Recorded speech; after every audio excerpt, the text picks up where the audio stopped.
projections. 3.1% in 2018 is certainly a good news if we look at it from the year 2016, where Africa only grew by 1.5%.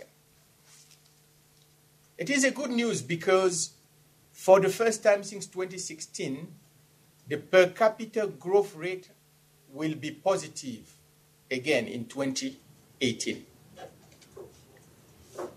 And this projection is based on our assumptions of commodity price being kept at the same level, and the global economy growing at the rate we have observed in 2017. But this growth rate of 3.1% in 2018 is still not enough.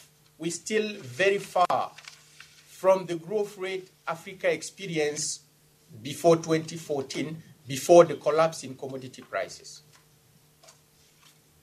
This is also still not enough because we are just slightly above our population growth rate of 2.7%. To significantly eradicate poverty, or to do so in the foreseeable future, we need to speed up our growth rates. And this would require a number of reforms. For countries in the CEMAC region, for example, we are still seeing significant challenges on the macro perspective. And fiscal adjustment for these countries need to be speed up. We need to speed up fiscal adjustment, especially in the CEMAC region. For countries on the east coast of Africa, growth will continue to be high, led by countries like Ethiopia,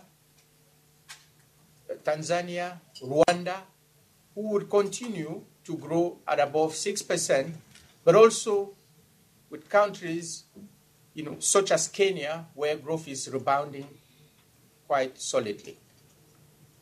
In the west coast of Africa, countries like Senegal and Cote d'Ivoire are continuing to power growth in the YMU region.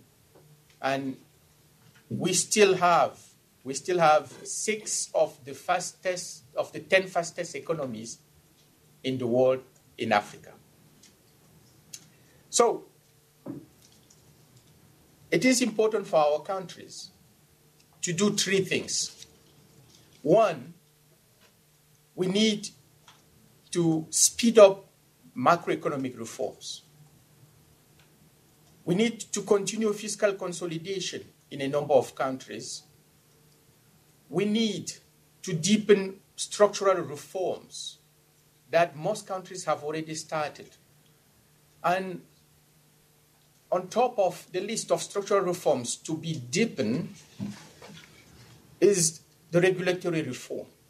We need to continue reforming the regulatory framework to make it more friendly to the private sector. It is important for our regulatory framework to be conducive to private investment to sustain high growth rates. The third thing our countries need to do is to fully embrace technological change, as this will be the mean to increase productivity across sectors, but also within some specific sectors. Now, on debt and the alarming situation that we are uncovering in this report, my colleague Puna would say a little bit more, but let me just say here that the number of countries that have now been moved into the category of high risk of debt distress has increased from 8 in 2013 to 18 in the beginning of 2018. And this is due to the fact that this time around, the structure of our debt has changed significantly. It's no longer concessional debt that is leading the way, but countries are now issuing more market and private sector debt. Countries are issuing sovereign debt on markets, and this has the consequence of increasing market-related risk and threatening our debt sustainability. It is fundamental that while we keep the pace of investment in countries, that we borrow responsibly. Now, let me move to the third important finding of this Africa Pulse. As I said earlier, the special topic of this pulse is accelerating electrification in sub-Saharan Africa by leveraging innovation. We believe that electrification is an area in which innovation can play a critical role.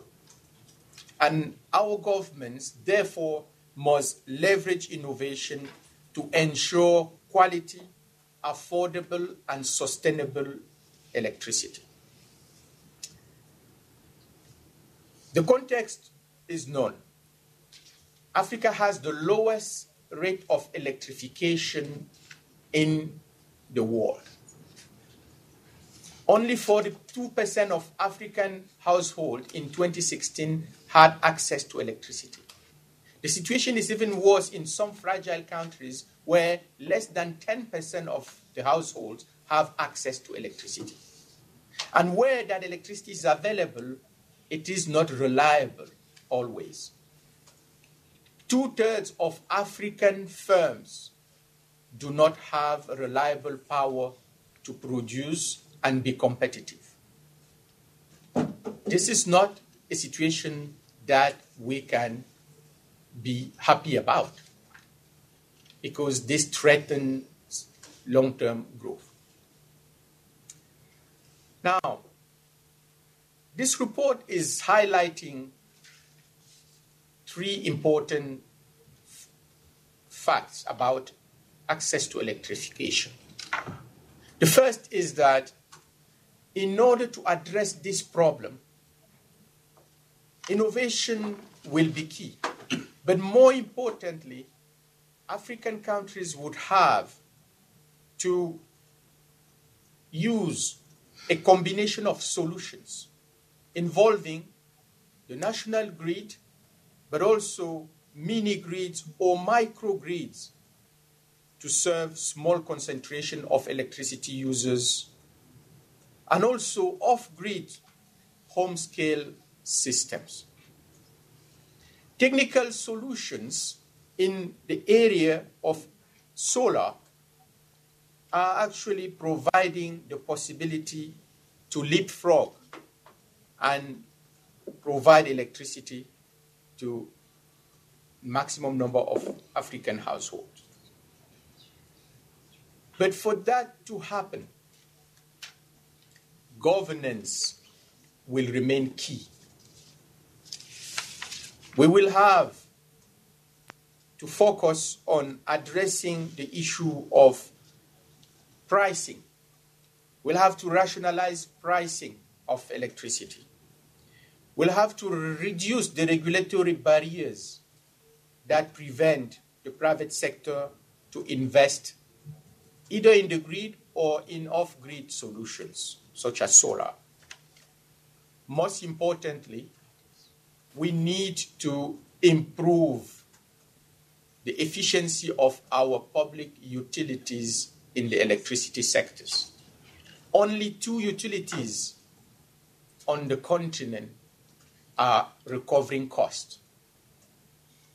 There is a huge scope for improvement in the way utilities are managed in sub-Saharan Africa. So improving regulations, but also governance, will be key to achieving the objective of universal access to electricity. Let me close by saying innovation is already taking root in Africa, and the World Bank has been helping. As an example, the World Bank has funded last year a project in Kenya that will provide electricity to 1.3 million people in less,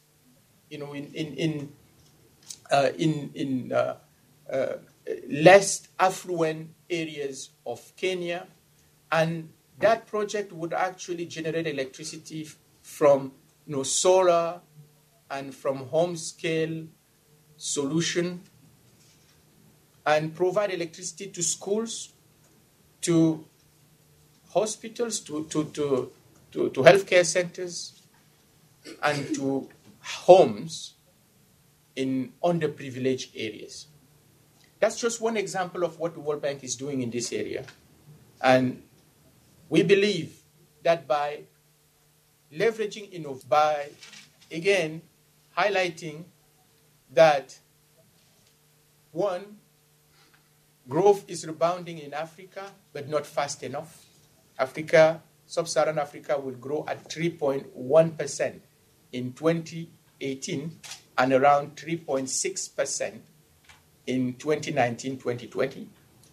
Second, we need to pay more attention to rising debt issue.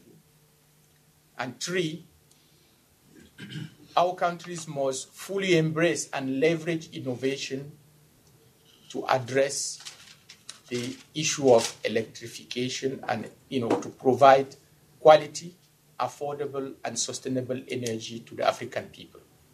Thank you.